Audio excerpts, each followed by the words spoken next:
Speak out. You've got to speak out against the madness. Speak out if you dare. So, I showed my film to the district attorney's detective. They looked at it, the DA, and they said, look, we can't prosecute this guy on this. She obviously came up and instigated the situation. And self-defense is a defense. You cannot go up and grab people on the street and expect them not to defend themselves. Well, first Chris Durb says, I guess I'm going to wing this. I've never prosecuted a summary appeal. And then Georgella says, where's the ADA assigned to this case? And a beautiful young lady from the district attorney's office, they've been hiding her up there. I have never seen her before. Stood up and said, she was the guardian angel, said, Don Totero is refusing to assign a district attorney to this case. And Georgella said, why? She said, well, any further questions are to be directed to Don Totero. So Georgella says to Chris Herb, why? Chris Herb says, I don't know. I just was informed that I'd requested an ADA and there's not been one authorized. I tried to interject, say, I know. He said, I don't want to hear from you. I said, all right. So after Chris Herb said that, then he looked over at me and he said, now I want to hear from you. And I said, well, I think Chris Herb knows exactly why.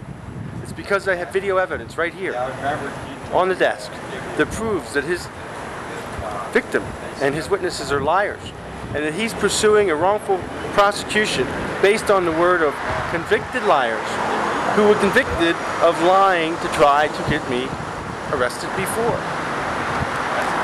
So then Chris Herb tries to call his first witness. And I said, excuse me, Your Honor, I'd like to file a request for continuance and request for discovery. I said, I've been asking for discovery for months, and they have not provided it. He says, have you requested discovery? I said, I requested it, and I was told initially that they would provide it at the summary hearing. When the summary hearing came, I was told I could get it for 50 cents a page in the lobby of the court district justice office. When I didn't want to pay 50 cents a copy, then we went into the courtroom and Chris Herb stated to District Justice Sims that he was instructed he could only give it to me if I was found guilty, which I was found guilty at DJ level, and they still refused to give it to me. And whereupon Georgella looked over to Chris Herb and said, what's the story? And he said, well, I've been instructed that we are not to provide it. Georgella said, case continued, provide them the discovery, baby. So now they got to give me all of that discovery, including the police reports, the initial incident report, the statements that were provided by Ted Yoder, Kathy Yoder, Wendy Flanders, and Jim Wallman, which are going to be absolutely inconsistent with the video. Speak out. You've got to speak out against the madness. Speak out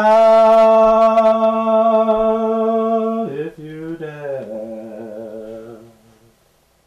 Overall, if I prove to you that their statements are lies, if a crime's committed, we must investigate it.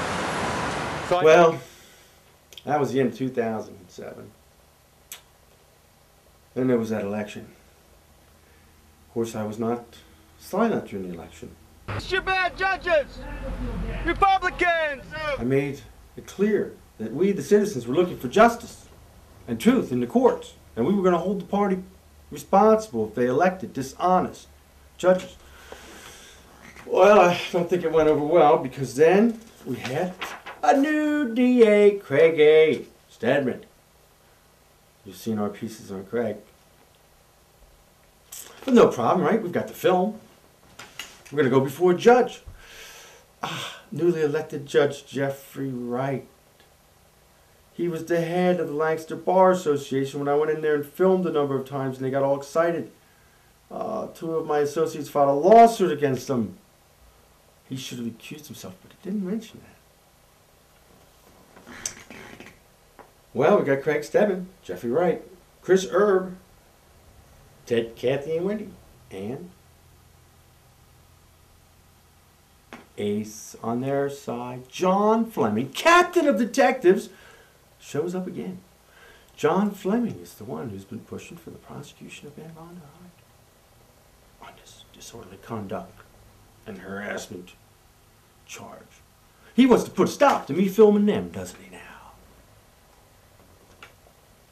John Fleming, captain of detectives.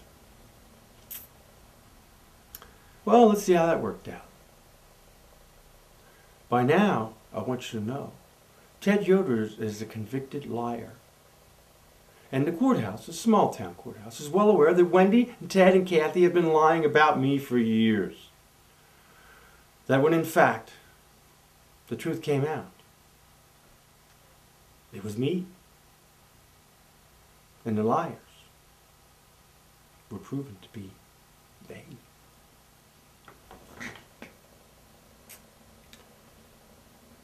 Only in Lancaster will witnesses go up and then a judge look at film and overrule the film and believe the witnesses. Just 3 days ago, after all this, all the convictions that Wendy's had come down, the fact that it's now clear she's been lying for years, she's delusional. On top of the fact that she lies. Because her psychiatrist, neuropsychologist says she knows when she's lying. I came into the courtroom. I've been testifying for the afternoon. And I came in after a short break and I sat down on the stand. Jim Woolman stood up. He says, Judge Kenderdine, Miss Flanders has informed me that she has seen a metallic electronic device in Mr. Vonderheide's pocket, and he may be recording these proceedings.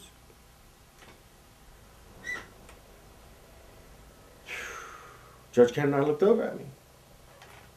Mr. Vonderheide, that means respond, defend, answer. If I recall, I said something like this.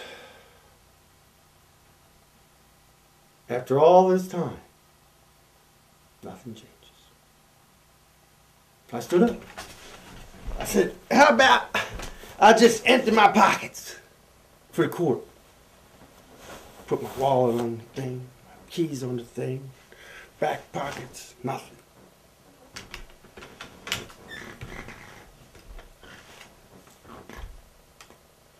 And I sat down and I said,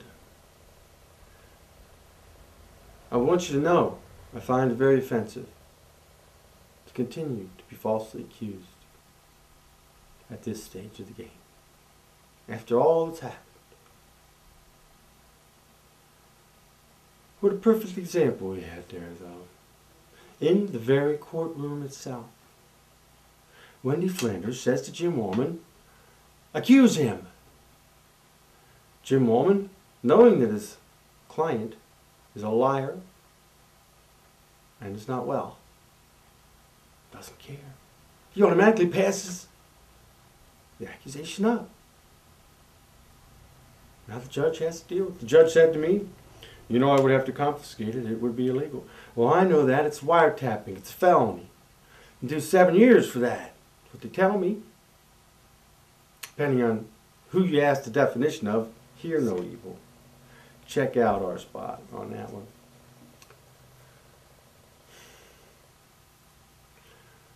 So she just accused me of another felony. Right there. While I'm sitting on the stand in the courtroom. Will it ever end? I got a possible 8 more years custody battle with Wendy Flanders. I think the judge is getting it this time. I'm getting a hearing. It's hard. The entire system is so weighted towards the female and towards the liar.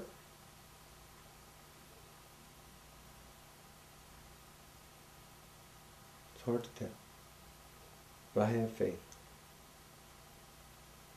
Providence will shine. I have my son. You have his father. Daddy Justice. Signing off.